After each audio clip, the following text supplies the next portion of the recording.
ಶುಭೋದಯ ಸ್ನೇಹಿತರೆ, ಇವತ್ತಿನ ದಿನ ಹೇಗಿದೆ ಅಂತ ನೋಡೋಣ. ಇವತ್ತಿನ ದಿನ ತುಂಬ ಚೆನ್ನಾಗಿರುತ್ತೆ. ನಿಮ್ಮ ಒಂದು ಕೆಲವು ನಿರ್ಧಾರಗಳು ತುಂಬ ಉತ್ತಮವಾಗಿ ನಿರ್ಧಾರಗಳನ್ನು ತಗೊಳ್ತೀರಾ, ತುಂಬ ಉತ್ತಮವಾಗಿ ವರ್ತಿಸ್ತೀರಾ ಅನ್ಬೋದು. ನೀವು ನಡೆದುಕೊಳ್ಳುವ ರೀತಿ, ನೀವು ಮಾತಾಡುವ ರೀತಿ ನಿಮಗೆ ಒಂದು ವರ್ಚಸ್ಸನ್ನು ತಂದುಕೊಡುತ್ತೆ. ನೀವು ಇರುವಂಥ ಸ್ಥಳದಲ್ಲಿ, ಮನೆಯಲ್ಲೇ ಆಗಿರಲಿ, ಬೇರೆ ಕಡೆ ಎಲ್ಲೇ ಆಗಿರಲಿ, ಅದೊಂಥರ ಗೌರವವನ್ನು ತಂದುಕೊಡುತ್ತೆ ಅನ್ಬೋದು.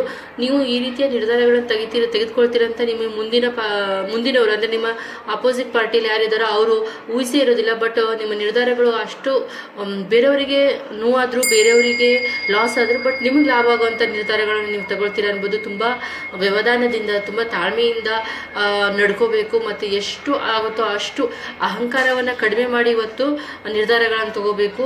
ನನ್ನಷ್ಟು ತಿಳಿದವರು ಯಾರೂ ಇಲ್ಲ ಅಂತ ತಿಳ್ಕೊಂಡು ಸಡನ್ಲಿ ನಿರ್ಧಾರ ತಗೋಬೇಡಿ. ನಿಮ್ಮ ಒಂದು ಭವಿಷ್ಯವನ್ನು ಮುಂದಿಟ್ಕೊಂಡು ನೀವು ನಿರ್ಧಾರವನ್ನು ತೆಗೆದುಕೊಳ್ಳಿ ಅಂತ ಹೇಳ್ತೀನಿ.